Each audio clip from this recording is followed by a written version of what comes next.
Mindset Mavericks, your blueprint for bold thinking and boundless growth. Welcome to this episode of Mindset Mavericks. Today, we're joined by James Collier, co-founder and Chief Sustainable Nutrition Officer of Huel. With over 30 years of experience as a registered nutritionist, James worked as an NHS dietitian, supported elite athletes, and co-created Huel, a company transforming the way we eat with sustainable, nutritionally complete food. Huel sold over 400 million meals across 80 countries, and James is on a mission to improve how we think about food, debunk nutrition myths, and promote a healthier planet. So whether you're looking to start making healthier food choices, understand sustainability, or navigate supplements, this episode is going to be packed with actionable insights. So let's dive in. So firstly, thank you very much for joining us. Thanks, John. Good to be here. So I think I've given you quite an intro there and a bit about your history, but what I wanted to find out is how you started to get into nutrition back in those early days. Okay. There's two main things that really probably steered me in the direction of studying nutrition and then making a career out of it. So the first thing was when I was around about 8, my mum was diagnosed with what I didn't know at the time was terminal breast cancer. And she had the usual operations, which back in the 80s were medical advances were as good as they are now. And then she changed, but as well as that, she changed the way she ate and lived her life to be more focused. Now, some of the stuff she followed was a little bit sort of pseudoscience, everything I kind of fight against now. But nevertheless, good food was cooked, a lot of talk about good health and nutrition, and that definitely sowed the seed. And Mum went on and survived another 11 years before passing away when I was 19. In fact, she got to see me go to university to study nutrition. Okay. She died during the first year. The other side of things was, as a kid, I was very skinny and probably quite shy, and I was bullied. And so I decided, when I got to sort of 16, I hit the gym and caught the bug straight away. It's a bug that's been still going on now. Yeah. Wanted to do anything I could to get bigger muscles. And then, I did my A-levels and then I was going to go to uni, and Mum said, what are you going to study? I said, well, I want to do nutrition because knowledge is power, as the saying goes. If I get more knowledge, I'll get bigger muscles and everything. Well, it'd be great. Okay. Obviously, it's a bit more to it than that, but I did it. So that's why I did it. And then I did nutrition and dietetics. So I graduated then in 1985, and the natural route is to go and join the NHS as a clinical dietitian, which I did and did that for several years, and then it went from there, really. So that's how I already got into nutrition, very top line. And just back in those early days, say you're about 8 years old, was that quite an open discussion about food then? And was it a conscious household discussion around food? Yeah, I mean, I was 8, right? And the first time I heard the word cancer was that. And, I don't know how long afterwards I could ask my dad.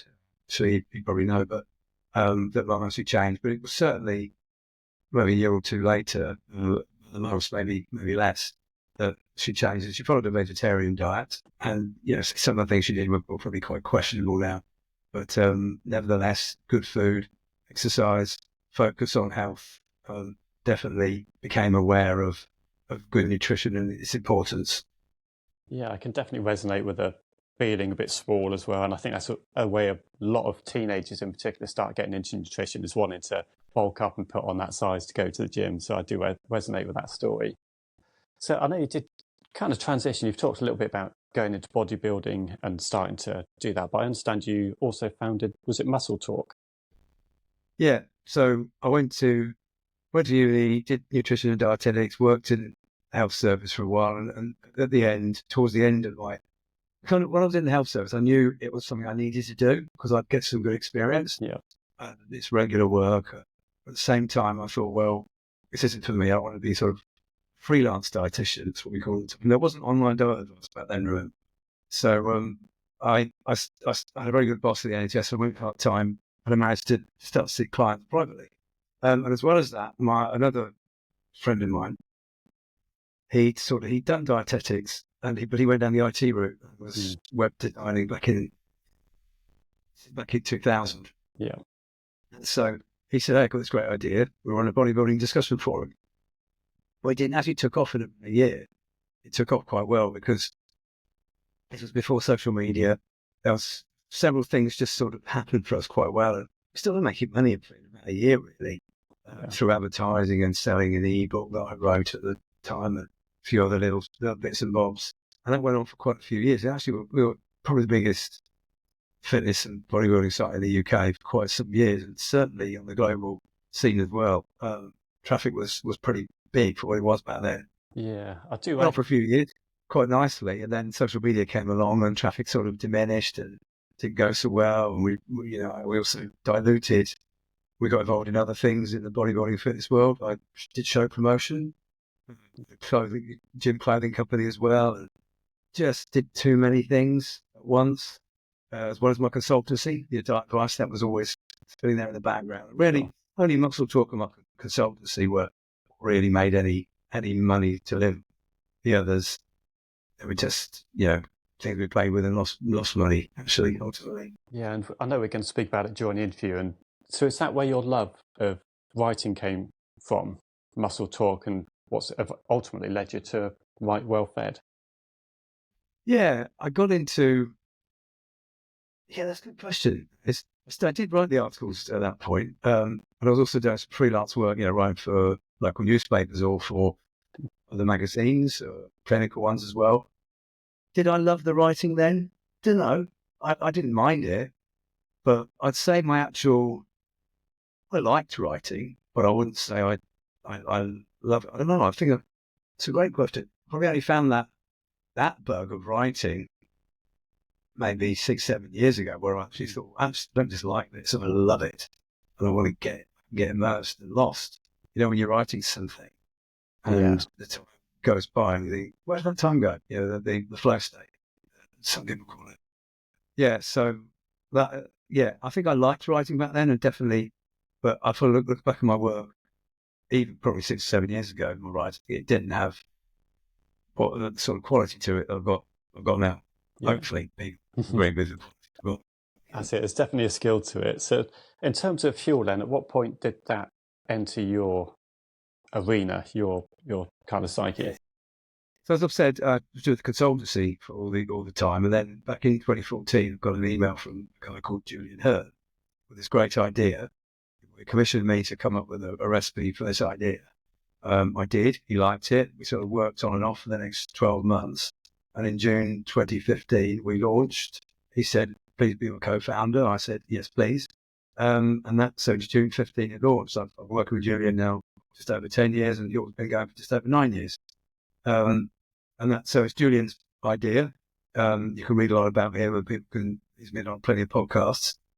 He's definitely the entrepreneur, and I'm kind of the nutrition guy. So there's two of us, and now the business has grown from there. Yeah, and I know you are the nutrition guy, you're known as the nutrition guy, and Huel was certainly built on the principle of having nutritionally complete, sustainable food. So why is it that we should be cared about sustainable nutrition? Okay, so this is leading into what I've written about in the book Well Fed, which will be out in January. Let me just give you background. So obviously I'm a human nutritionist, and I've been doing that for years with the form of clinical dietetics, sports nutrition, weight loss, food intolerances, bit of a, quite a broad, but it was still only dealing with the individual. And when we started Huel, we started and made it plant-based, and we knew that was more, people weren't talking about sustainability so much back in 2015, even recently. But people were starting to talk about it. I knew climate change was a thing we probably should be concerned about. I literally had not a lot of knowledge in it.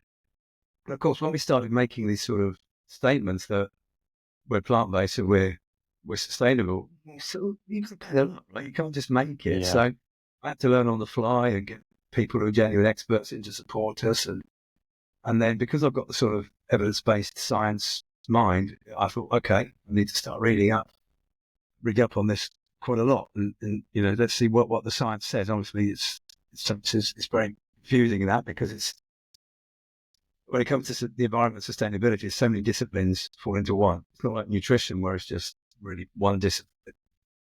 Now, what it did make me realize is that what we eat affects the environment. So a lot of people just take care of themselves, because in the West we live in a very individualist type culture where we think about the me, the individual. The more Eastern cultures are more collectivist. You may have heard these terms, and where you think about the us more, the more social. Now, let me just make one thing clear before I say what I'm going to say. I'm glad I grew up in an individualist culture. If you look at the data, generally speaking, there are exceptions. The standard of living is better across, and there's so many good things. However, there's also some good points about collectivism, and I just think we should try and be a little less me-centric and a little more we-centric in the way we look at things. So what our food choices aren't just about us, for us. What our food choices are, they affect the environment and others. By others, I mean humans and non-human species. So back in 2019, obviously Huel was doing well, and I thought, I'm really lucky. But if I ate good food, because I go to the gym and all that stuff, but I thought, well, I really need to be living for the values of the company here if I'm going to be intellectually honest. So I think it was early 2019. I changed what I ate, and I thought I'd come up with, I eat for my own health and my own performance, because it's important for me, but also try and cut down on my animal calories, and have I thought I cut them down by about 2/3. So the Western average is about 28 to 30% of calories coming from animal produce. I cut mine down to about 10%. But more than that, I thought, I was looked at intensive farming and intensive animal farming, I should say. And I thought, some of this is really quite inhumane and unethical. So I tried to bring that in as well. Now, I realised the term ethics can be confusing, and it should be confusing, because what you deem as ethical, I might have a different opinion on. What I think, and you might have a different opinion on. So it's what I deem as ethical. Now, some people might think it's okay to treat animals the way we do in these intensive farms. Some people don't think it's okay to eat even free-ranging, well-treated animals. And I realise that term is up for interpretation as well. But I know what I meant. Yeah. And then COVID hit in 2020, and I got bored. And as we spoke, I was quite like writing. I thought, I want to write a few, keep a blog. So I kept a blog. I don't keep it anymore. But in that blog, 3 articles were about my nutrition strategy, why I've done it, what's the background for it, what it looks like in practical sense, what feeds into it. And I thought, well, it's about thinking about what you eat. So I called it contemplative nutrition, contemplating what you eat. Sure. I wrote these 3 articles. Then 2021 came, and I thought, this isn't 3 articles, this is a book. So I decided to shelve the blog and start writing this book. There was going to be 4 pillars to the contemplative nutrition strategy. When I wrote the articles, there was 3. There was eating for your physical health, eating for the environment, and eating for ethics. But by the time I thought about writing the book, there was going to be 4. I thought, well, eating for your health, that's health and well-being, mental health separately. So eating for your physical health, eating for your mental health. So I started the book with 4 pillars. And I've been writing a few, probably maybe a few thousand words. I thought, there's a 5th pillar. And that is community eating together. So how you eat, who you eat with, and the environment and what you eat. So that became the 5 pillars of contemplative nutrition. And so I spent the next 15, 16 months writing. The book is now known as Well Fed. It was originally called Contemplative Nutrition. That was correct. And then I was going to Thought for Food, and that's what its working title was for the majority of its existence until I got the publisher. So and then I thought, well, there's to be 3 parts to this book. There's to be why we eat what we eat. What's the problem? That's part 1, Well Fed. Then part 2 is the 5 pillars, as I've just described. Then part 3, let's look at this. How can we eat better? So you asked me a moment ago, John. I'll shut up in a minute, by the way.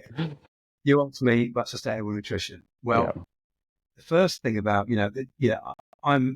I care about the environment. I'm very concerned about the environment. I care about animal welfare, at least my interpretation of it.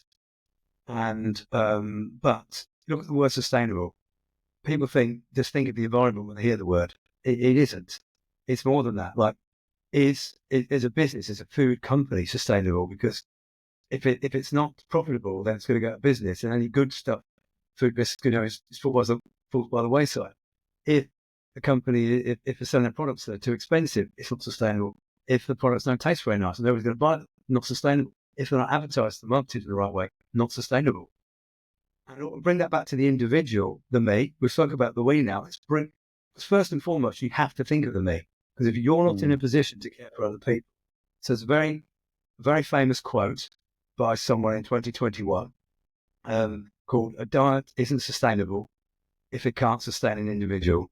And that's one of my essays I wrote in 2021 that I brought that into the book in one part of it, because you get a lot of these teenagers and Gen Zs who care about the environment. This is brilliant, and we should embrace these people, but they're not looking after their own health first, their own mental well-being. And so the book is about how to address all these 5 pillars simultaneously. How can you make simple food choices? Because I'm all about contemplating what you eat, but we don't want to contemplate what we eat too much. Otherwise, we're just going to get pissed off and do it all wrong. So I've looked at the problem from a holistic perspective, broken it down and given the why and the how. Some very simple takeaways. At the end of a bunch of the chapters, there's a bunch of key points, takeaways. And at the last chapter, I've broken it down into 20 key takeaways on how you can eat better, simple things you can take away and the rationale behind it. So sustainable nutrition I don't think you can separate the words nutrition and sustainability in where we are in the 3rd decade of the 3rd millennium. They have to be thought of together. We need to think more than the me. We need to think of the we.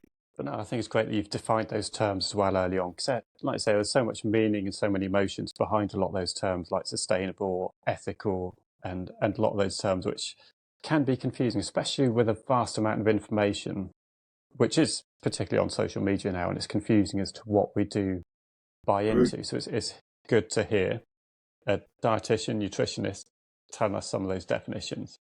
So in terms of talking about poor nutrition, and it touched on the harm of poor nutrition within welfare, how does a modern diet affect physical and mental health? Well, there's a lot wrong with the modern diet. So the food system is in a lot of trouble.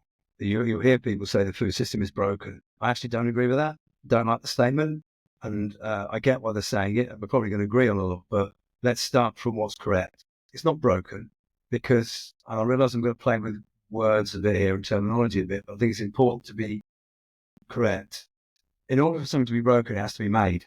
The food system is not made. And I've got this image I use in some of my seminars where I've got a picture of an activist saying, the food system is broken. And then there's 2 other people.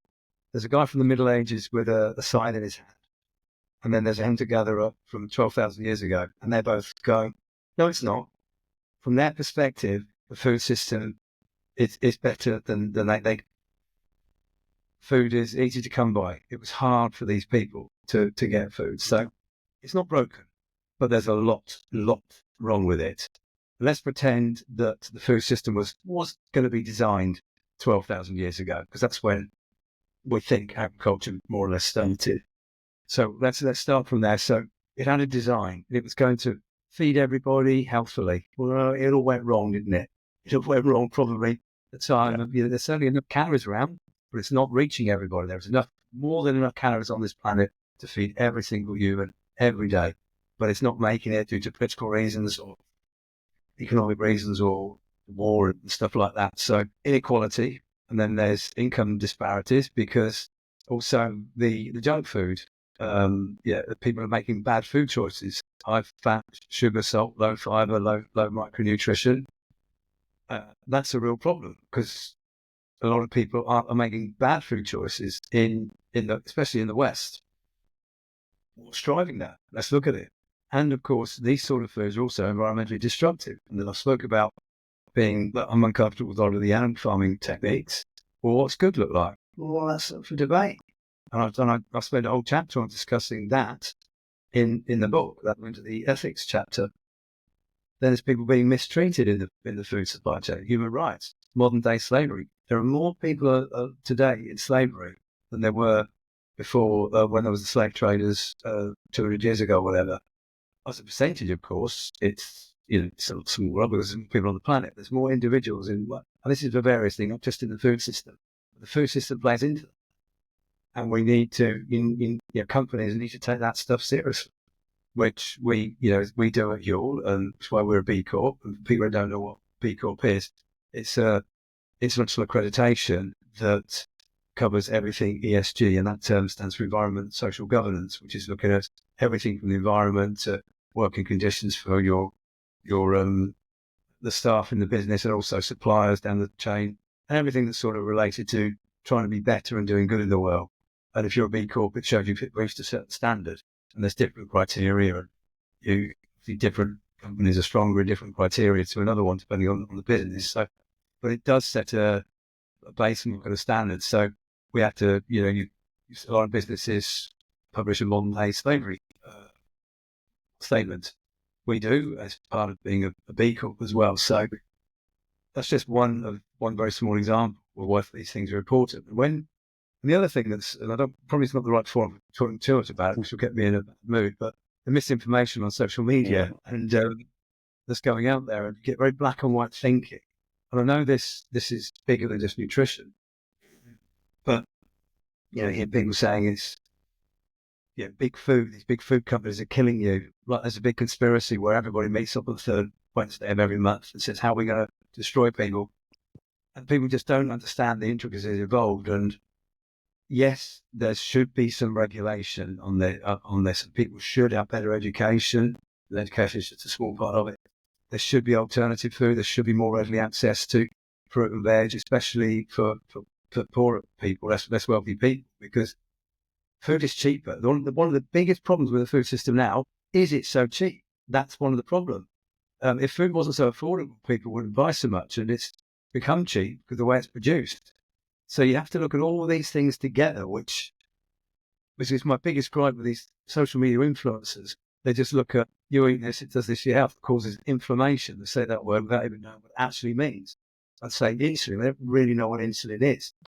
So there's a lot to think about. So when it comes to nutrition, I'm not an expert because I don't believe there's such a thing. Now there are experts in particular narrow fields of nutrition. Like you might get an expert in energy metabolism, an expert in protein, an expert in vitamin C, an expert in sustainable agriculture. My skill is not being an expert in any of that. My skill is having a broad range of knowledge across a lot of aspects of nutrition, like human body, which is what I did for most of my time, performance, the food system, supply chains, how it affects the environment, and a lot of other things as well. So it's quite a holistic approach to nutrition. And I say it's taken into account all those factors that most other people or many other nutritionists, I suspect, wouldn't have that experience of supply chains and the impact that's having globally. So with that in mind, if people are overwhelmed by the volume of information and what to trust, is there a simple framework that people can use to evaluate their food choices? As in who people should listen to, where should they get their information from? Is that what you're asking? So yeah, just really, if someone's overwhelmed because there is so much information, is there a way that people could evaluate their food choices better, which is simple to follow? So just talk about the misinformation. I won't go into too much detail, but it can be confusing because you've got some straightforward zealots who just, and we're all finding food's emotionally attached to us, right? It's embedded in us, and it should be for good reason, because we've evolved to have food on an emotional level as well as just to give us sustenance. Let's look at the word. Before I answer your question, I'm going to just take a slight detour if it's okay. Let's look at the word culture. Where does it come from? Okay, it's linked with agriculture, and another word is cultivate. So if you look at the etymology it comes from the tilling of the land, the acquisition of food from the land. So the very word culture that we now take for dress, where we behave, the way we dance, more recently in the workplace and environments like that, the very word comes from the food we eat. So that just gives an indication of why people are so ideologically attached to a diet, their food. Why the nutrition is so loaded with different ideas compared to other disciplines. I'd argue, and I've said this in an essay I'm going to publish at the weekend, it's more food, nutrition is more political than politics. It gets emotions going more than politics does. Okay, that's conjecture on my part. I can't back that up, but wouldn't that be actually just come up to me? Wouldn't it be an interesting bit of scientific research? Somehow some experiments could look at food and compare that to politics and emotion. But yeah, I digress. So people are so attached to it. And also, like, what's one thing that every single person does, has done for the whole of their life, is eat, right? So everybody has an opinion. So we all think we're, I won't swear, expert in it. Yeah. Okay, so, and I get that. And you've got to understand that. When I'm getting frustrated with some of the misinformation, you've got to understand that people think they're helping people because maybe they're trying to do only work for them. But human beings are complex. The world is complex. The universe is complex. It all feeds into it. So who do you trust? There are, like I was going to say, there are these zealots who just come out and dispute science, right? They're obviously bad people. You shouldn't listen to when it comes to nutrition. But a lot of them are more subtle. Maybe some of these so-called biohackers, whatever that word means.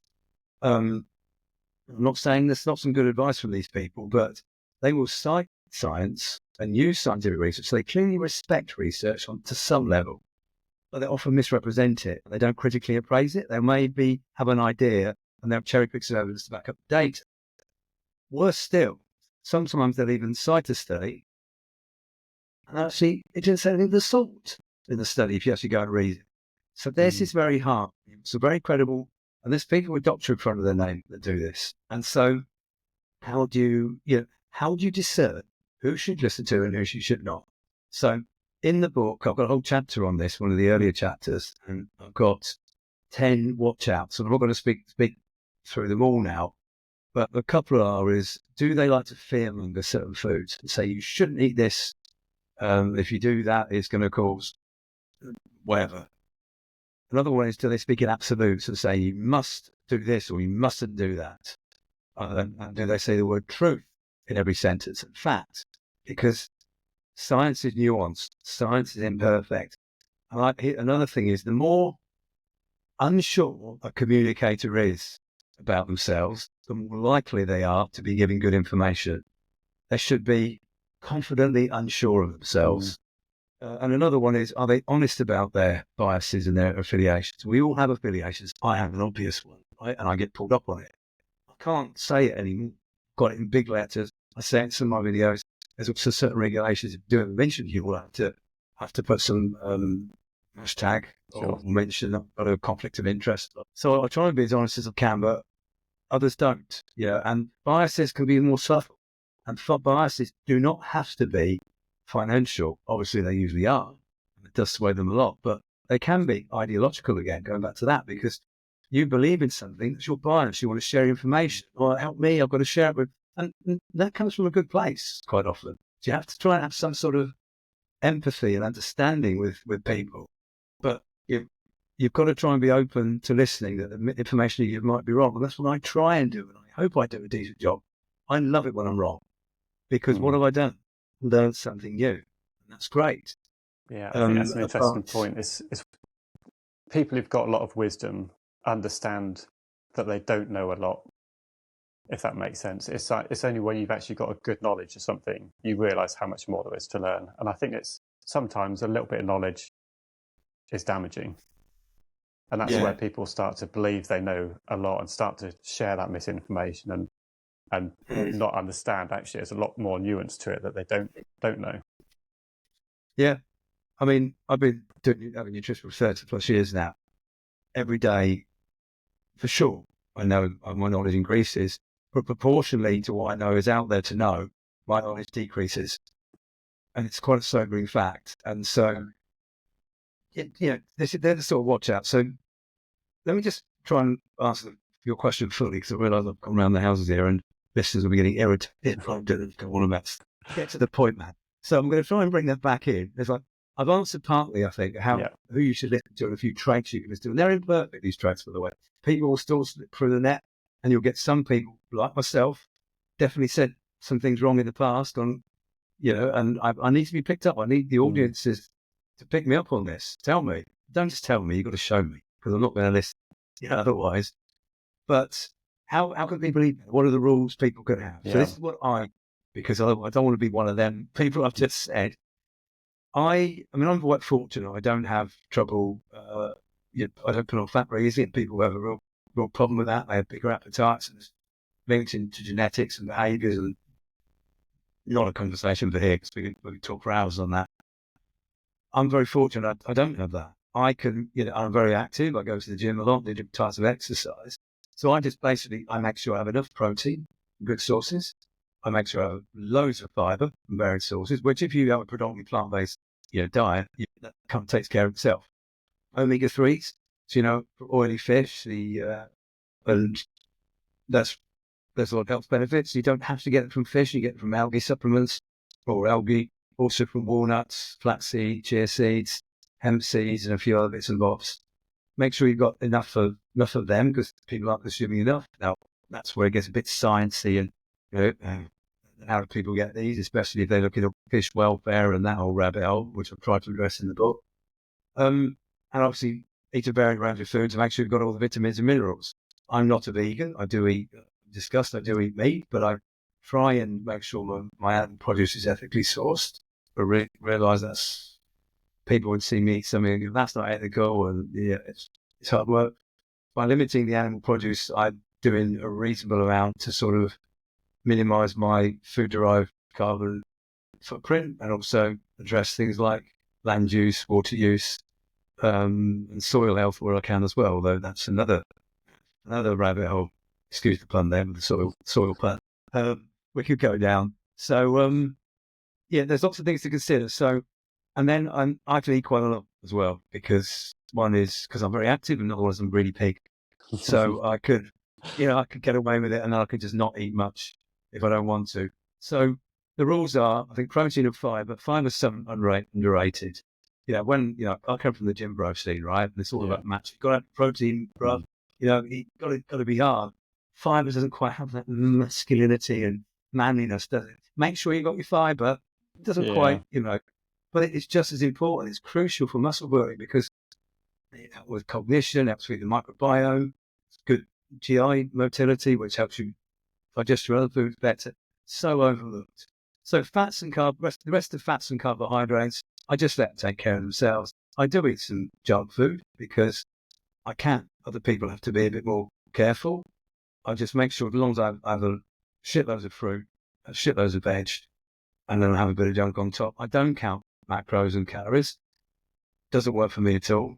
I realise it does work for other people, and I'm open to it. The technique's quite flawed, but it still is a method whereby people can sort of tot up what they're having and keep a control of what they eat. It really works for some people. So I kind of probably follow the mindset of counting your calories that people who do count them do. I just do it automatically, and I certainly don't do it every day, probably over the course of a week, because some days I can really go for it.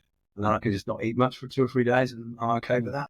Energy levels are fine, and it's, that's what's going on. Again, just going back to those principles you said about sustainability, what's sustainable for you is making sure you still can have those splurges and sugary foods or snacks or whatever it might be. And I wanted to address some food myths as well, really, and ask your opinion around them. And one of them is around ultra-processed food, which is probably widely misunderstood.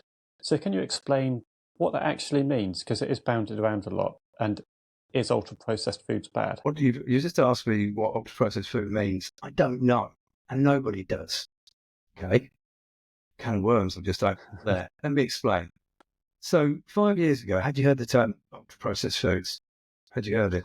I hadn't, I don't think. If I hadn't registered, I heard it. And then a load of prominent podcasters came on and started talking about it, podcast guests. Now, the term was actually believed to be first used in 2009 and was formally put into some papers in 2011 by a team from the University of Sao Paulo, led by a brilliant scientist called Carlos Montenegro. I think I pronounced his name correctly.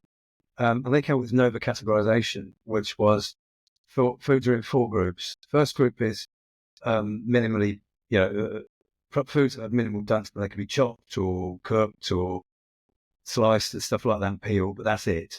Second are like culinary ingredients, things like salts and seasonings and oils that haven't been processed. The third, where you add 2 to 1 and maybe done some sort of basic processing up to the level that you'd probably do in your own kitchen and using ingredients that you could buy at a local store relatively conveniently. Yeah. And then fourth group is all called ultra-processed food, which are foods that contain at least one ingredient that you couldn't buy conveniently from a local store, or couldn't be produced in, you'd probably more made in a factory.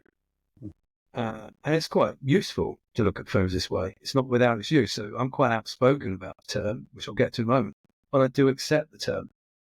And what you have is, if you trace, the term was first used 2009, 2011, and the definition, the Nova category, have changed since then. And there was some brilliant bit of work by this professor who died actually earlier this year, sadly, who traced how it evolved in different scientific papers over the 12 years or whatever it is since it's first used.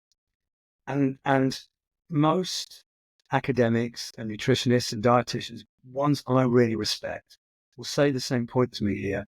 The term lacks a suitable definition. And they'll say that, and then they'll go on to use the term. Now, I don't use words that I don't know what they mean. So you'll very rarely hear me criticize these nutritionists and dietitians that I really respect. But this is one criticism I will give to my peers. Why are you using a term that you just said you don't know what it means? It's got no formal definition. Now, I get it. Language is all about casual usage. But then, the problem is there are foods that fall by the wayside here. And another definition of the so-called ultra-processed food is how it's marketed, if it's making a health claim, something. So let me just talk on that point for a moment. So you've got Nestle shredded wheat. It says largest life on there, 100% whole wheat. Even your biggest Nova fan would say that's a Nova 3, not a 4. Okay? But it's got heart health written on the packet and does, all the benefits of it. So it doesn't work. Now, okay, that's just the marketing claim. It's not the major part of the definition. Let's look at certain forms of crisps. There are some, I will name 2 brands. It's Kettle Crisps. Go and get their lightly salted from a shop, and then go and buy Walker's Ready Salted next to it. Bring them home, and I'll eat them both, but I can devour those kettle chips. It wouldn't be fast as an ultra-processed food. The Walkers would. So one of the criticisms, and this is quite right, of so-called ultra-processed foods is they're highly palatable, and and the way they're made promotes overconsumption. They're high fat, sugar, salt, typically low in fiber, low in micronutrition. And I get all that. A lot of these foods are, but not all of them. There's a lot of foods that aren't. And there was a brilliant meta-analysis that came out, I think it was November 2023, last year, published in The Lancet, that looked at consumption of foods, of so-called ultra-processed foods, and how they relate to disease risk. They actually found it was negative for a couple of categories: plant-based meat alternatives and so-called ultra-processed breads with all these ingredients. But that were still high in fiber, don't get me wrong. We're not talking about, your cheap white breads here. That's really interesting, right? Now, I'm not saying this is just one paper. It was a meta-analysis. It was pretty well designed. But all it does is it throws into doubt the definition. Now, so I actually think we should keep the definition, but I don't think it should be used in public. It should stay in academia and we can use it for looking at disease patterns in the same way as we look at meat-rich diets and disease risk, plant-rich diets and disease risk, or the Mediterranean diet and disease risk. It's very useful in academia. It informs other science and looks at where to look at diets that are typically high in so-called Nova category 4 ultra-processed foods. How does that relate to it? It's really interesting. We should look at that because the evidence is overwhelming. The diets rich in it typically do have high risk of non-communicable disease. And a lot of them are also less environmentally friendly. And so let's look at this, right? This is important.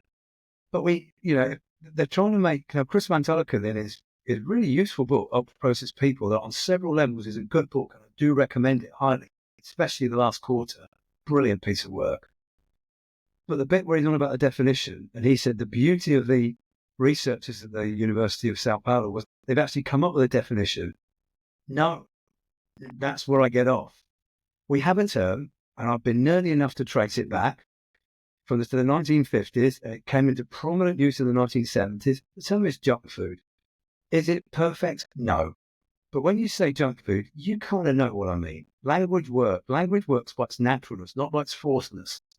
And I realise, I'm a nutritionist here, and I'm stepping into the world of terminology here, and we get criticised by someone who knows more than me. Please do. But we have to quote Wittgenstein, the Austrian philosopher of the 20th century.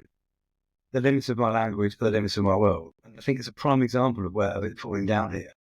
It's we have a term, let's use it. We know the kettle crisps will be junk food. And I'm also not saying you shouldn't have junk food. I've just said I have it. But we probably should be eating a bit less of junk food, ultra-processed food. Now, your sharper, more astute listeners will now saying, of course this baldy bloke's going to say that. He runs Huel, and this Huel ultra-processed food. Well, by that noble definition, sadly, it is. But that doesn't mean bad. Same as those breads doesn't mean bad. Same as Weetabix would technically be an ultra-processed food. It's fiber-rich nutrition gems. I highly recommend them. I mean, the glycemic index, which is another thing to look at. I don't want to get too sciencey here. So the definition fails in general use. We shouldn't be using it. It's dead. It's out in the world. If I've just gone on and said language is natural, what we use, for whatever reason, it's here now and everyone's using it. But nobody knows what it means. It causes confusion, and we need foods. A lot of these new innovations, like complete foods, which is the category that Huel falls within, we're going to need them in order to combat the environmental problems we've got.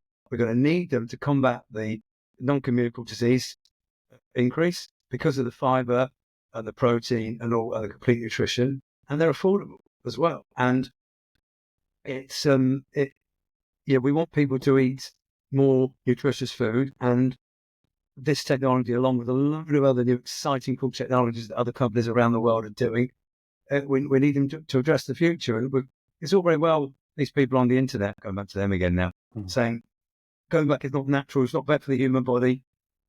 Yeah, but noise on your mobile phone, that's not, you're still taking something in, you're still absorbing the information, and that's not natural, whatever that word means either. It was all very well, 50 years ago preaching all this, 70 years ago preaching all this, but we're not there anymore. We've got 8.1 billion people to feed. It's very privileged to stand there and say this. And if that's what you want to do, cool. Don't know what's sort of natural, but don't criticize other people. Recognize that we need these two innovations. There will literally be not enough food to go around, nutritious food to go around, I should say. So let's do this properly. So before I stop my little rant, you're going to regret asking that question in a minute, but if we're going to let's use ultra-processing properly. Let's look at the ultra-processing techniques that encourage lifestability, that encourage nutrition, that encourage. Let's look at them and do better. Let's use other techniques of ultra-processing to make food more nutritious. Let's look to it to be beneficial, right? Innovation has gone wrong in the food industry, but the technology is there to change the world. That's what the message I'm trying to hammer home in welfare and a lot of other teachings. Yeah, no, I think it's exactly like you say, to keep it simple. And I think there's too many terms that are bandied around and are used for scaremongering, and it's just reinforcing some of those myths that are out there.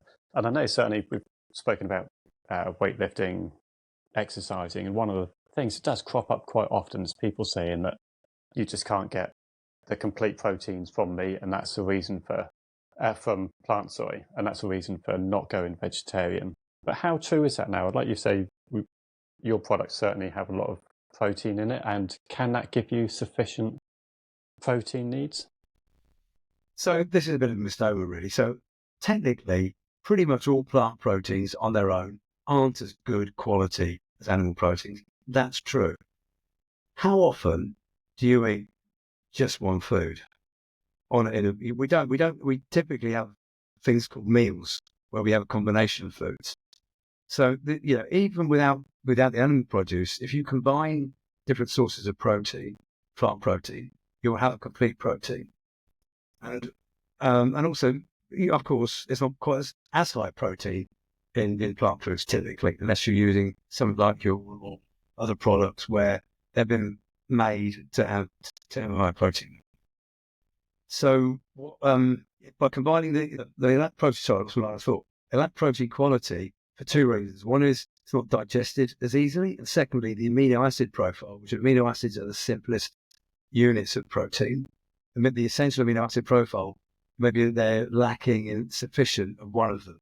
But by combining two different sources, then one lacks, the other provides, and combined, you get a better absorption of protein. It's simple as that. Just eat foods together. Which, if you think about traditionally, some of the less affluent cultures decades ago, before they had access to food, would have, say, rice and beans as a meal. And rice, you've got where rice lacks in amino acid called lysine, the beans lack in.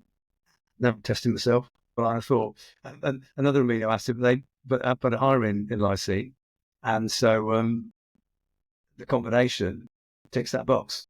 So now that we've kind of debunked that myth, and we know that meat has a huge environmental impact, so what are the most significant environmental challenges caused by traditional food systems? And is that really down to meat? Well, the traditional food systems, part of the issue was that there wasn't an issue because there was fewer people to feed, and they weren't eating meat on the scale they were. Okay, whereas what I just said there, you look at Eskimos and some hunter populations, then they were, but animals are harder to come by and they're harder to chase down, so they rely a lot on digging up tubers and berries and honey, which is also a big part, sugar spikes, and will be scared. Yeah, you should look at someone who's together with tribes, eating the amount of honey they can pull down their throats in one section. It's and nobody seems to worry about their sugar spikes. But yeah, it's so, and also people aren't eating as much. So part of the problem of environmental destruction is that the sheer quantity of people are eating, because people are eating too much, and that has environmental impact. So if you're eating too much, you're probably eating more animal produce. If you look at myself, I eat quite a bit, and I'm only having 10% of my calories, which is roughly a third of Western averages. But it's still, over the course of a week, it can be a moderate amount. It's probably worth me saying that, actually, how I do that, how I actually achieve to cut, how I do cut. I have Huel, which is great because it's convenient, but even without Huel, I just have a couple of days a week where I almost entirely have no animal produce. And then for my main meals, I would maybe just have a smaller amount of the meat portion and make it up with more veg potatoes or beans, nutritious beans. So the phrase goes, chicken and chickpeas. It's not literally what I have every day, but you get it. It gives a tone of what you can do. You get the protein. You get more than enough protein from your chicken, small chicken breast. And obviously, because I'm buying the proper free-range meat, well, at least I try to, it's quite expensive, right? So if you and you get less on there, so you kind of have a bit less anyway because you don't want to part with more money. So that forces you to have cheaper beans. Beans in a can are so convenient. Yeah, and just if somebody wanted to make some other sustainable eating habits for 30 days, which is going to lead into the holistic sustainability, what are some of those changes that people could make today? Yeah, well, obviously cutting down on their animal-derived calories, which I've just given a few methods of that. Food waste, I haven't really spoken much about that. It's a huge problem. And obviously you can't help what goes on in factories and agriculture and food production, even at the stores, although stores are now setting themselves targets and they're donating food at the end of the day to food banks that are going to institutions or individuals. Brilliant, right? A so-called wonky fruit and veg has now become a cool thing. Good. But what can you do? Say you've been shopping, your veg has been in the bottom of your fridge for a fair few days now. Well, don't waste it. And another one is if you're going to, food's too cheap. Even so-called expensive meat is still pretty cheap compared to how it used to be. So you've got a chicken, great example. You've stripped the majority of the meat off it for a meal. Maybe you've had a sandwich the next day. Well, I know I've just said the animal-derived calories limit them, but don't just chuck that carcass in the bin. Why not chuck it in a stew and make it either a bone broth or a stew? Put all those vegetables that are just about to go out of date, chuck them all in one. Stock cube, you can do so much with stock cubes. Keep a bunch of different varieties of your favourite vegetable stock cubes in the pantry. It's very sustainable because you can do so much with them. And potatoes as well. Sweet potatoes, chop them up, stick them in the stew pot. You can make a massive, hearty, very tasty meal. I'm no cook. Even I can cook that. Yeah. You can just pick the bones out and you've got all the nutrition, every single bit of nutrition from the animal. So that's an example of being more sustainable and also more ethical, because the animal has died. The least you can do is eat it. Otherwise, it really has been killed. That's the one thing I struggle with is throwing meat away, because vegans will probably have a different opinion with me here, but I can't quite fully get on board with the whole vegan argument, and I do actually address this in the book in detail, of whether we should or shouldn't be vegans. I'm not going to tell you when I arrive, but the logical thing to do, the rational thing to do, is to eat every part of the animal and not chuck meat away. So another sustainable tip is look at use-by dates. Shop conveniently. Don't shop. Don't buy too much when you go shopping.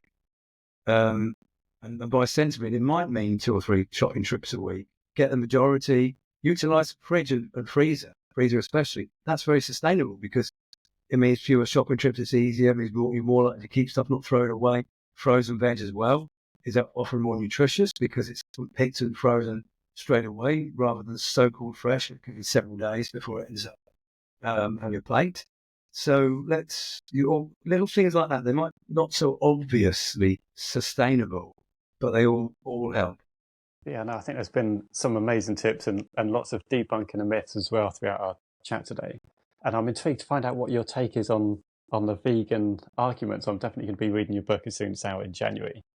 I put up for it all through the book. In the final chapter, I spent a couple of thousand words looking at and I try and argue it from an anthropological perspective, a physiological perspective, and then I even have a bash at a philosophical perspective and see where I end up.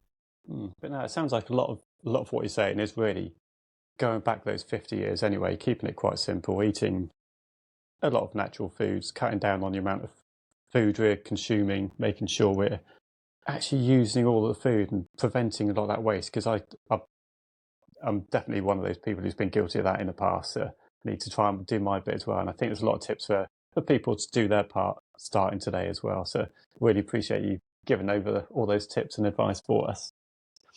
There is a question I wanted to ask you about, and it's really around what advice you can give to entrepreneurs who want to balance profit with purpose. That's a good question. I think investors these days seem to value ESG highly. I don't know whether it's quite as much as profit, stroke growth, stroke new customers, and all the other metrics, but it's certainly up there in the bag. And a lot of so, for instance, let's look at Huel here. We're Morgan Stanley, one of the biggest investment banks in the world, invested in us just over a year ago, and we're in their climate fund. I think we're only the second company to join their climate fund, and they hold us to account, right? Quite a large degree. That we have to give them the reports. So that's an indication of how seriously. And obviously they want to make a return on the money, otherwise people aren't going to invest, right? And that falls into the sustainability thing again, right? Being profitable, making a return for investors. That's all about sustainability. But you've got to do it right with the metrics. It's because this is enthusiasm. The people who invested in Morgan Stanley's climate fund, they're all more conscious investors, which is good. So you've got to. The first rule is you've got to make a profit, or at least have a strategy that at some point is going to make a profit at the right sort of time that suits your business. You've got to grow.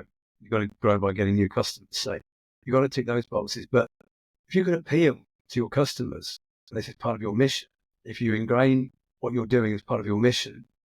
Now, as I said at the beginning of this conversation, John, people are more me-focused and less we-focused. So how do you do that? Well, you've got to try and make the we about the me. So if you empower the customer to make them feel good within themselves about what they're doing their little little bit, whatever that is that suits your business. That's how you can drive. You can feed it in, but you've still got to grow your company, make a profit. Otherwise, you're going to fail. I mean, I'm in the food industry, so let's take an example. Let's say you objectively produce a highly nutritious food that ticks all the boxes on, fiber, protein, vitamins, minerals, blah, blah, omega-3s, everything there, objectively. And you know that it's also, having that has got a low carbon footprint and proportional to other people's food choices, it's going to do good in the world. And you think this could be really good, but you don't sell anything, or it's too expensive. You've not made the impact from the product you hoped, even though it ticks the boxes.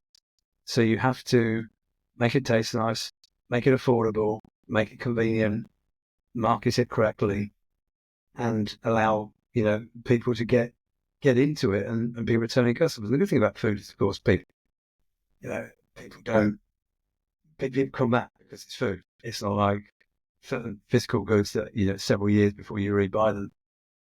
But no, I think that's a great piece of advice, and I think one of the things I've done with a prior company was we sold and manufactured gym equipment, and obviously used a lot of rubber within the manufacturing process. So for every purchase, we used to donate towards basically just sustaining the rainforest, making sure we're reinvesting back into rainforest, making sure we're not destroying the rainforest and the habitats for animals, and just making sure we did have that ethical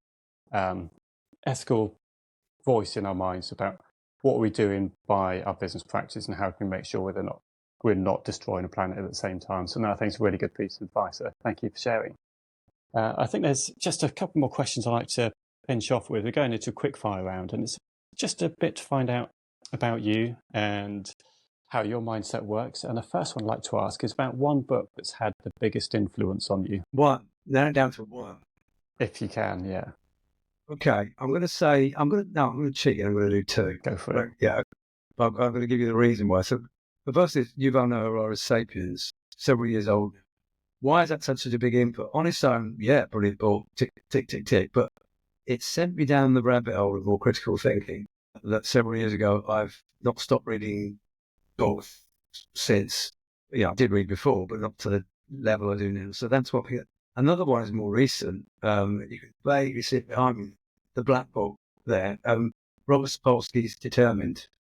Now, I only read that this year, only came out last year. Now, that's all about free will and do we humans have it? And he's what's called a determinist. Now, I was already born into the determinist perspective a few years ago. Mostly I was, but that book just convinced me. Now, why is that so influential? Why is that? Why do I do that? Partly because it's Robert Sapolsky. And I've read 7 of his books now. He is just the best writer in the world. If any of my writing style is emulated just a fraction of Sapolsky, I've achieved something amazing, because he makes the hardest science into something so readable and fun, with subtle humour here, there and everywhere. I can pick up a book of his and not put it down. And so I picked that because it's the most recent, and when you realise that this is, this, don't want to get down this sort of ontological arguments that I'm not qualified to talk about, but if you realise that humans don't have free will, it does make you a lot more compassionate and view the world in a different way. And if anybody's thinking, okay, what does this guy mean? Well, then there's several books, lots of podcasts on the free will debate, the worst place to get to, but Sapolsky's Determined is the best by far. Fantastic choice. That'll be one for me to be checking out.